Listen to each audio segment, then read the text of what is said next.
The security forces in Bahrain have used rubber bullets and tear gas against protesters who've gathered to mark the anniversary of the start of the uprisings against the government there. Police have cordoned off the financial district of the capital, Manama, to stop protesters reaching the Pearl roundabout. That's where the pro-democracy riots focused last year. There has been increased unrest in the country, certainly, and some say that this year's Bahrain Grand Prix should be cancelled, as it was before. Others say, look, they are trying, in particular the royal family is trying to help, and we should support them. Let's see the pros and cons. Let's examine them with Conor Burns, Conservative MP for Bournemouth West. He chairs something called the UK Bahrain All-Party Parliamentary Group. Andy Slaughter is a Shadow Justice Minister, but speaks as chair of the All-Party Group on Democracy in Bahrain. They've got slightly different attitudes towards that country, though I'm sure both wish it well. Let's speak to you, Conor, first of all. Your case is let it go ahead, I guess.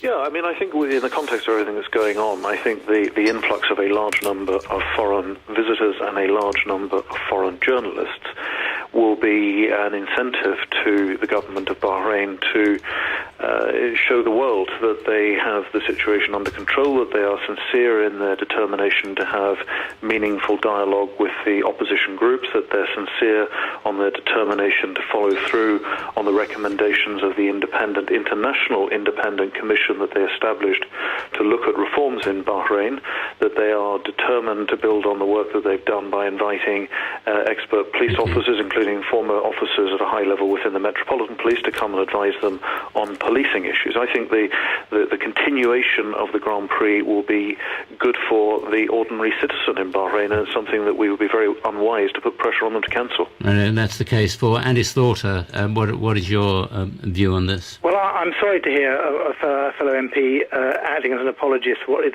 really a despicable regime. As Mr. Burns said a year ago, at the height of the uprising in Bahrain, there's no doubt about His Majesty's total commitment to reform, religious tolerance, openness and transparency. Well, since then, 65 people have been killed by the regime, just 10 this year, several tortured to death, an 11-year-old boy, an 81-year-old woman killed by having gas canisters thrown into their homes. This is not a regime that we should be given legitimacy or cover to, and certainly we shouldn't be, as an all-party group of peers wrote to the Times last week and said we should not be supporting the Grand Prix going ahead. Conor?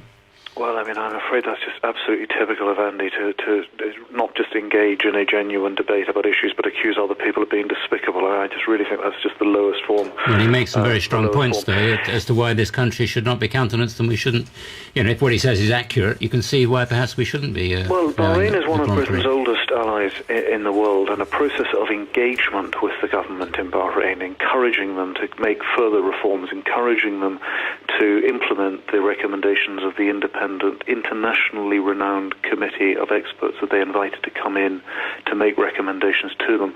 The sort of things that Alistair Burt, the Foreign Office Minister responsible, has been doing when he's visited the region in terms of putting further pressure on that government. I'm not an apologist for Bahrain. I recognise that in Bahrain there are things that they are getting absolutely wrong, but I think the pressure is much more effectively applied friend to friend than it is by cutting ourselves off from making these arguments direct to the people who have the ability to change them in Bahrain. It's an old argument, isn't it, Andy, whether you get most done by saying we have nothing to do with you, or whether you get more done by holding out a hand. I mean, you think this regime is sort of beyond the helping hand approach, do you? Yeah, I'm sick of the double standards that the government also shows towards Bahrain.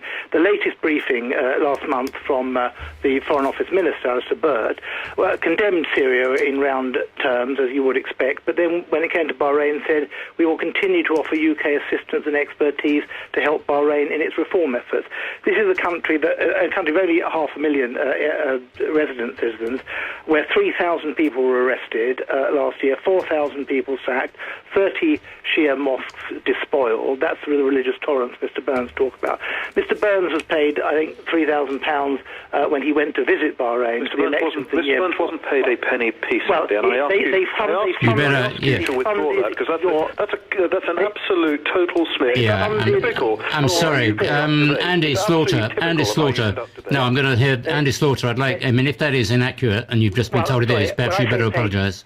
They funded a trip to view elections. Now, elections in Bahrain, which they do have, are to a lower house which is gerrymandered against the majority Shia population, which can be overruled by an upper house which is appointed by the king.